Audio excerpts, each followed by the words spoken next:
synopsis of my life right there, guys.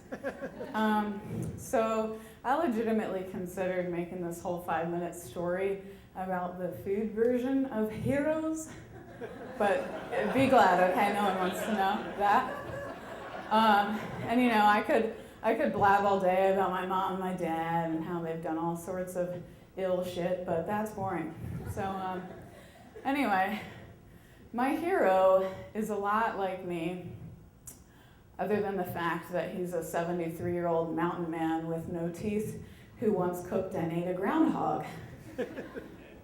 But alas, his name is Hoodoo. One word, kind of like Cher, but I call him Uncle Hoodoo. And Uncle Hoodoo was born in a bathtub in bumfuck Lancaster County and wasn't technically a real citizen until he was conveniently drafted in the Navy to be in the Bay of Pigs invasion in 1961.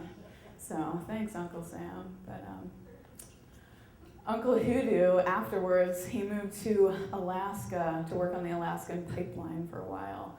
And while he was there, he casually sold animal pelts on the side for some dough, because why wouldn't you do that? And after he had had enough of that, he wanted to prove to himself that he had it within him to survive 3 months in the Alaskan wilderness with only a few tools and the clothes on his back to survive. And in said 3 months, he saw one person in what was nearly constant darkness, and at one point fell through the frozen lake, through the ice, up to here in his chest, and had to trek 10 miles through the deep snow back to his cabin and muster the strength to build a fire enough to warm his body that was near to deterioration from, what's that thing, hypothermia or whatever. So there's that. So after that, naturally, the only logical thing a person would do is to move to a nudist hippie commune in Kauai and grow marijuana because, yeah. And so on the next leg of his Rolling Stone kind of journey, he spent a significant amount of time in our beautiful hometown of Lancaster, Pennsylvania here, so that's cool. And he was down to about 16 mostly rotten baked bean teeth. And he somehow found a dentist who was willing to yank all those fuckers at once and proceeded to drive in his truck with a mouthful of cotton balls and blood to my parents' house, and then chugged whiskey while doing a deep knee bend to prove to everyone that he was a bad motherfucker. Which, I mean, yeah. So, has anyone here ever heard of a little old place called The Village? Yeah, I think you have. I have too, unfortunately. But in 1984, Uncle Hoodoo and my dad show up at the Village and rub elbows with none other than a one Mr. Bruce Springsteen, who Uncle Hoodoo accidentally referred to as Bruce Silverstein the whole night because he gives zero fucks about things like celebrity.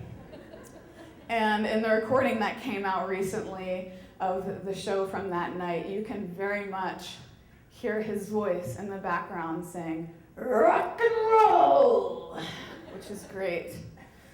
So, anyway, after that, he finally made the trek all the way back to his beloved Priest River, Idaho, where he spent a significant amount of his life in an old abandoned cabin which he had renovated on the side of a mountain so aptly named Hoodoo Mountain, hence the namesake. And there he grew and he hunted all of his own food, and he lived mostly by himself. He was miles away from anyone else, and he lived among moose and bobcats and hummingbirds, much like, Snow White or some shit. But one particular occasion that I enjoy is when 2 Jehovah's Witnesses by chance show up at his door, which is totally mysterious as to how they could ever find this place. If you saw it, you'd know. And when they come in and ask him if he has a cup of coffee for them, he says, well, I don't have that, but what I do have is a loaded shotgun. But if Hoodoo knew how to do one thing, it was celebrate. He threw a damn party like no other.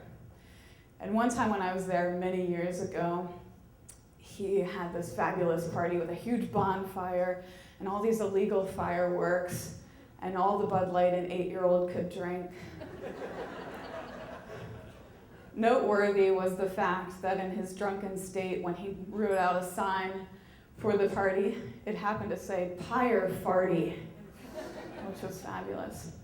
And I'd like to also note that in the midst of all these events, he had 7 wives. His shortest marriage was only a few hours until he ran away with the bridesmaid.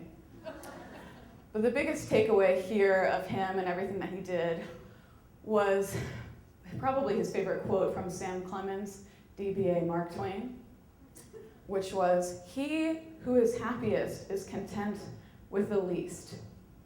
And he wasn't just talking about teeth.